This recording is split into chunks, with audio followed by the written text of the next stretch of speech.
ನಮಸ್ಕಾರ, ನಾನು ನಿಮ್ಮ ಅರುಣ ರಾಜ್ಪೂತ್. ಇವತ್ತು ಅರ್ಜುನ ಸಮಾಧಿಗೆ ಬಂದಿದ್ದೀವಿ. ಈ ಸಮಾಧಿ ನೋಡ್ತಿದ್ದೀರಾ.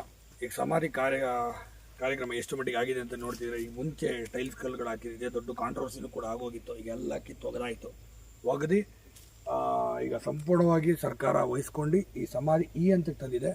ಮೇಲ್ಗಡೆ ಇದನ್ನು ಸ್ಟ್ಯಾಚು ಥರ ಮಾಡ್ತಾರೆ ಅಂತ ಹೇಳ್ತಾ ಇದ್ದಾರೆ, ಬಟ್ ಅದ್ರ ಬಗ್ಗೆ ಸಂಪೂರ್ಣವಾದ ಮಾಹಿತಿ ಇಲ್ಲ. ಬಟ್ ಮಾಡ್ತಾರೆ 100%. ಯಾಕೆ ಬಳ್ಳಿಯಲ್ಲಿ ಕೂಡ ಮಾಡ್ತಿದ್ದಾರೆ ಸ್ಟ್ಯಾಚುನ ಅರ್ಜುನಂದು. ಸೊ ಇಲ್ಲೂ ಕೂಡ ಮಾಡ್ತಾರೆ. ಯಾಕೆಂದರೆ ಸಮಾಧಿ ಇರೋದೇ ಇಲ್ಲಿ ಅಂದಾಗ ಇಲ್ಲಿ ಮಾಡಲೇಬೇಕಾಗುತ್ತೆ. ಸರ್ಕಾರ ಮೇಲೆ ಇದು ಒತ್ತಡನೂ ಕೂಡ ಇರುತ್ತೆ. ಆ ಕಾರಣಕ್ಕಾಗಿ ಸ್ಟ್ಯಾಚು ಆಗುತ್ತಿದ್ದು. ಮತ್ತು ಸಮಾಧಿ ಈ ಹಂತಕ್ಕೆ ಬಂದಿದೆ. ಇನ್ನೇನು ಗಿಲವಾಗಿ ಸ್ಟ್ಯಾಚು ಮಾಡಿ ಕೂರಿಸ್ಬಿಟ್ರೆ ಸಾಕು.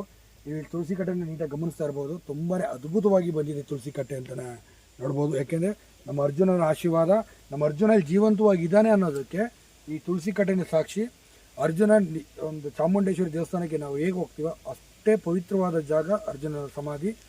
ಆ ಕಾರಣಕ್ಕಾಗಿ ಆ ತಾಯಿ ಚಾಮುಂಡಿನ ದರ್ಶನ ಮಾಡ್ದಂಗೆ ಆಗುತ್ತೆ, ಅರ್ಜುನ ದರ್ಶನ ಮಾಡ್ದಂಗೆ ಆಗುತ್ತೆ. ಈ ಸ್ಥಾನಕ್ಕೆ ಬಂದರೆ ನೀವು ಒಂದೇ ಜಾಗದಲ್ಲಿ ಎರಡೆರಡು ದರ್ಶನ ಮಾಡ್ಬೋದು. ಈಗ ಚಾಮುಂಡೇಶ್ವರಿ ಕ್ಷೇತ್ರಕ್ಕೆ ಹೋದರೆ ನಾವು ತಾಯಿಗೆ ದರ್ಶನ ಮಾಡ್ತೀವಿ. ಇಲ್ಲಿಗೆ ಬಂದರೆ ತಾಯಿ ದರ್ಶನವೂ ಆಗುತ್ತೆ, ಅರ್ಜುನ ದರ್ಶನವೂ ಆಗುತ್ತೆ. ಯಾರು ಕೂಡ ಮಿಸ್ ಮಾಡ್ಕೊಬೇಡಿ. ಬಟ್ ಬೆಳಗ್ಗೆಯಿಂದ ಮಧ್ಯಾಹ್ನದ ಒಳಗಡೆ ಬರುವಂಥ ಪ್ರಯತ್ನ ಪಡಿ.